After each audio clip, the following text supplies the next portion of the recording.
guys, what's up? Welcome to another episode of the Coach Cody podcast. This is episode 4 of the relaunch, and eventually I'm going to lose track, so I'll probably stop counting. But if you haven't yet, I would recommend going back and listening to some of the past episodes, especially the last one. I did have a special guest on. Spoiler alert, if you haven't listened, it is my girlfriend, but she shares her story with us, and it is quite inspiring. So if you're looking for some inspiration today, I highly recommend you back and listen to that one.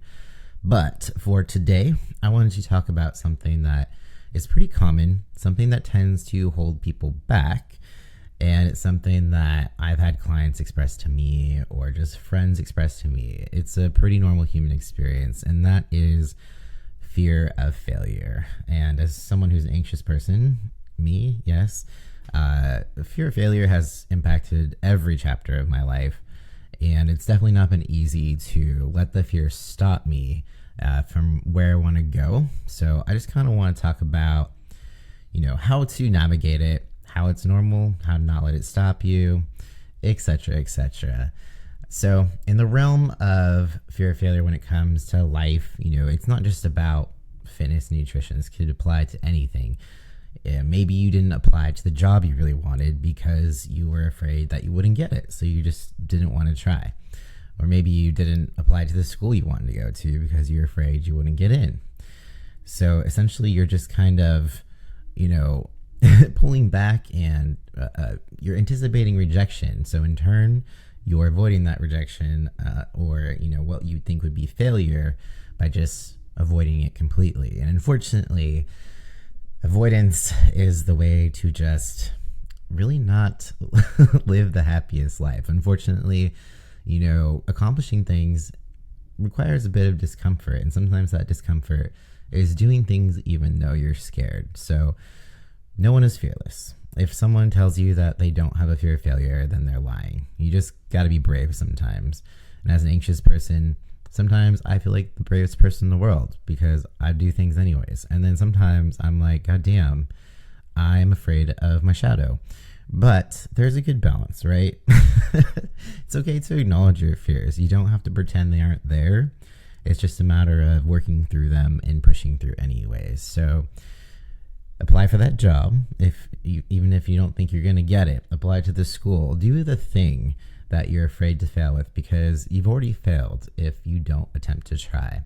And when it comes to the fitness world and nutrition, a lot of times people are afraid to get started in a journey because they have, sometimes fears aren't necessarily logical either. They're afraid they're not going to see the results they want, or, you're afraid that you're not going to stick to it, whether that's the diet or the exercise aspect of it. And I totally get that. But the thing with nutrition and fitness that I want everyone to realize is you cannot fail unless you quit. So when it comes to nutrition and fitness, it's almost like you have to choose to fail by quitting. And I say that with love because a lot of the times failing with nutrition and fitness or quitting comes with the all or nothing mindset, right? You think that you have to be perfect in order to see results, or if you're not perfect, then you already failed. But that isn't the case. There's no limit to how many times you can restart. So maybe you fell off your diet yesterday, but then you just get right back on track the next day and keep moving forward. And, you can restart as many times as you want. And maybe today is the day you restart, and this is when it's going to stick. So, and that term, a failure, as they say, is a teacher. And that's super fucking cliche, but it really is true. And how I like to look at it in my life, which this might sound kind of weird, but say you plan on writing a book one day and you plan to write, all about your life. And sometimes I think about different chapters in my life where originally I would have seen it as a failure. But now looking back, if I were to be writing my book, which I am not writing a book, by the way, maybe someday, but it is not something that is in the works currently, just to reiterate that. But if I was writing my book and I looked through the chapters where I thought I failed, now I would be writing it like, oh, this had a reason. This had a purpose. It's not to say that everything in life has a reason or purpose, but failure definitely points you in the direction that you're supposed to be going. It gives you answers, right? So instead of having this what if, as if you go for something, it's going to give you the answer of a yes or no. And you don't have to be afraid of that because it just tells you where you're going to go next, right? And I've had my fear of failures in every aspect of life, whether it was school, sports, relationships, starting my business. And when I look back at the chapters of school, like when I was in high school, I definitely didn't do my best academically. It just wasn't really my thing or my focus. I did much better in college because I was able to study what I wanted to and what I found interest in. And then when it comes to sports, I felt like I failed because I didn't become a professional basketball player. All right. That was what I wanted to be when I was younger. And when I quit basketball sophomore year, I definitely felt like a failure for a really long time. But again, it just wasn't supposed to be my life path. And I see that now. And sometimes you don't see that in the moment and it can be pretty discouraging. But I guarantee there's something better or different for you around the corner. And, you know, when it comes to relationships, I've definitely had my fair share of relationships that didn't work, you know, my marriage, for example. And even though that was a different circumstance and I was married to a guy and, you know, I wasn't attracted to him because obviously I was into the ladies and I was not a lady myself. And I transitioned. If you haven't listened to or heard of this story, this probably sounds very weird. But I did still kind of see that as a failure because I was very religious, and you are taught that it's a sin to get divorced, and it's not something that God wants you to do. You're supposed to work it out no matter what. But there was no way of working this one out. So it was kind of hard, even though I knew it was the best and I felt free. I also kind of felt like a failure. But obviously looking back, it paved the rest of my life and where I'm at today. So that failure was, you know, definitely just a teaching moment of being like, yo, that was not the right move. We did not have to do that. And then there was massive amounts of fear of failure when I started my business. But, you know, I think, like I said, it's just about taking the leap and doing it anyways and seeing if it works out instead of ever having that what if. And so far, you know, taking that leap with starting my own business has been the best decision of my life. And luckily it's been 6 years and, you know, still going strong. And I've had many failures along the way of, you know, business ventures and doing things certain ways and then realizing that doesn't work. But yeah, definitely all of the, you know, quote unquote failures have been a teaching lesson. Even my career in food, I struggled with that one, feeling like a failure because, you know, I went to culinary school, super hyped up on it, and I loved food. I loved cooking, and I couldn't wait to, you know, help educate people with how to cook healthier foods. I wanted to, you know, eventually have my own meal prep company and, you know, help people with weight loss through meal prep and stuff like that. But I also wanted to work in restaurants and fine dining, first and foremost, just because it's a good way to refine your skills, build your name, build your reputation. And I succeeded in landing a job in fine dining post-culinary school, but I only lasted about 6 months because, well, it was very stressful. It's a very stressful environment, like weird hours, hard work, tiny kitchen, no air conditioning. So in the heat of summer, it's like 100 degrees and you're in this kitchen, it feels like 120 and you're literally drenched in sweat as you make minimum wage and someone is yelling at you to like dice something in a perfect square, or if you don't do something properly, then you're getting your ass handed to you by the chef. And, you know, yeah, I only lasted 6 months in that environment, and it always haunted me because in culinary school, we had this saying, if you can't take the heat, get out of the kitchen. And it was just kind of a way to kind of prey on people's weaknesses sometimes. Like if someone was stressed in, you know, taking a final exam in culinary school, we did have exams, by the way, if you've ever wondered. We had time constraints and we had to create a menu, and it was very stressful because you were essentially, it was almost like a chops challenge sometimes because They would roll in all your ingredients for your menu on a rack, tray thing. They would roll it in, and you were essentially just fighting everyone else for the ingredients that you needed. And sometimes you got them, sometimes you didn't. They did not always provide enough ingredients for everyone to cook the menus. And that was frustrating in itself because I was paying out my ass for my tuition to not get the ingredients that I needed. But that's a story for a different day.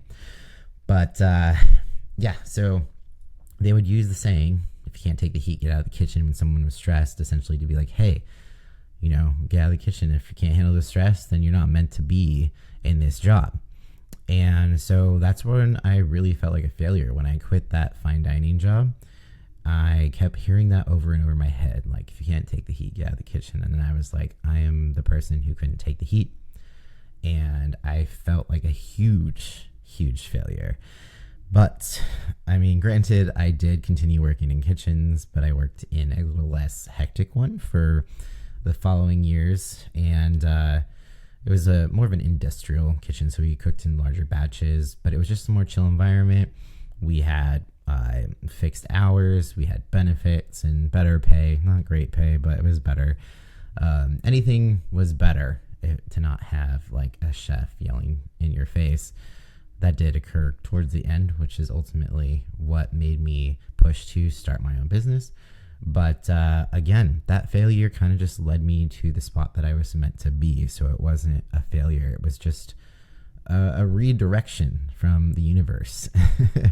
So as long as you don't let something completely defeat you, chances are, you know, there's something for you, you know, right ahead of you.